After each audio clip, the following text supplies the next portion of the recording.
Our screens are full of superpowered beings. From comic book movies to countless video game heroes, it can feel like the real world is just a little lame. Wouldn't we all like to at least have super speed so you could push snooze up until seconds before your shift starts?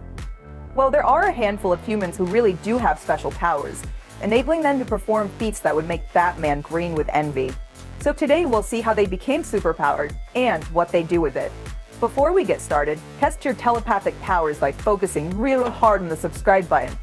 We also accept mouth clicks if you haven't mastered mind clicks just yet. Anthony Kelly, another martial artist now, but this time from Australia. Kelly's skill isn't about bending or breaking though. Instead, it's that he has the fastest reactions of anyone alive and holds over 30 Guinness World Records. He's so quick that he can catch an arrow mid-flight, even wearing a blindfold. He has very fast natural reflexes, but he also attributes his ability to years of practice and his strict diet.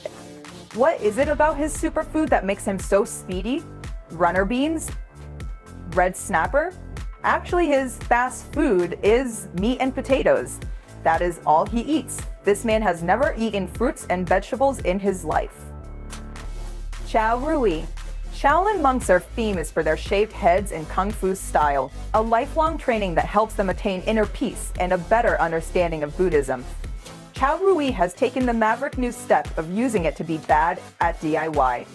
Not only can he place the end of a metal bar against his neck and bend it by pressing it against a wall, but he can also hold a drill to his temple and pull the trigger for 10 seconds without breaking the skin, thanks to years of training to toughen his skin. Although all his abilities have given him confidence that he lacked as a child, he has shown no signs of improvement with IKEA furniture and putting up shelves.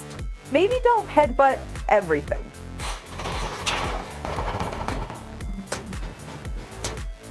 Randy Gardner. From the big bone to the bone idol, Randy Gardner showed up the lazy people of the world when he went 264.4 hours without sleep. That's just over 11 days. He was monitored by Dr. William C. Dement, a sleep researcher from Stanford, who said that the sleep deprivation had little negative health effect, but his perception was off and he had bouts of paranoia and irritability. On the 10th day, however, Gardner beat Dement at pinball, proving that lack of sleep had not overly affected his concentration. Or maybe just that the doctor was terrible at pinball.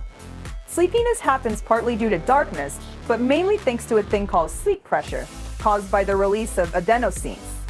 You then break this down while you sleep, so the feeling disappears. Randy Gardner must just have a better ability to overcome adenosines' effects, or perhaps he just bathes in coffee. Connecticut family. Remember the movie Unbreakable? Well, the premise isn't actually as unlikely as you'd think. In 1994, a doctor at the Yale Bone Center called Carl Insonia received the x-ray of a patient who'd been in an accident. He was uninjured and his bones were found to be 8 times denser than a normal human's. The patient revealed that he's always wondered why all his attempts at swimming had ended up as diving. Insonia eventually traced the family tree, all of whom remain anonymous, and even found a case where one of them had been through several unsuccessful hip replacements because doctors were unable to screw the prosthetic into his bone. It was just too hard. And like all great superheroes, this family may end up saving others since a study of their genome is being used in research for osteoporosis treatments. Isabella Beverly. London banker Isabella Beverly took a long, hard look at herself and decided that she needed laser eye surgery, and that she should also clean the bathroom mirror. Light is focused in the lens inside your eye, but the front part, the cornea, also has a mild focusing effect. So laser eye surgery involved removing cells from the cornea to make the necessary adjustment to your vision.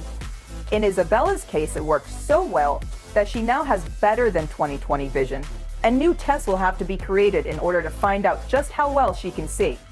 Isabella herself said, "I feel like I have the eyesight of a child," which may explain why she's also considering tongue surgery to stop broccoli from tasting so yucky. Daniel Kish.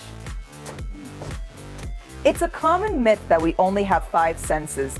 We really have 3 or 4 times that many, depending on the definition, including things like balance and awareness of where each body part is.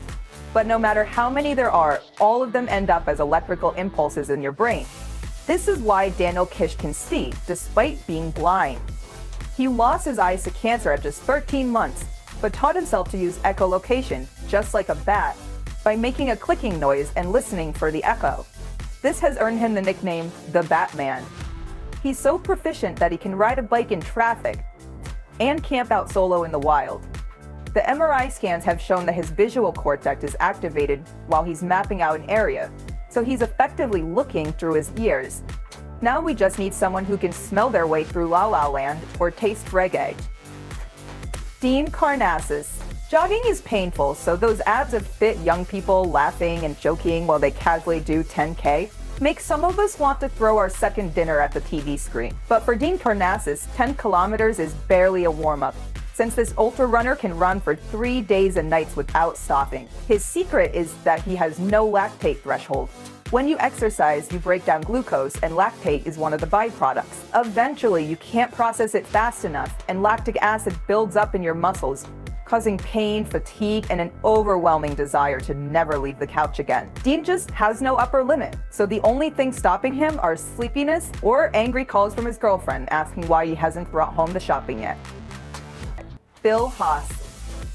Harry Potter could famously talk to snakes, but Bill Haas proves that muggles can be just as badass, as he survived 172 venomous snake bites. His first bite was as a Boy Scout at just 11 years old, when a timber rattlesnake made his whole arm swell up. Later that year, a copperhead put him in the hospital for a week, even after he had his friend inject him with anti-venom.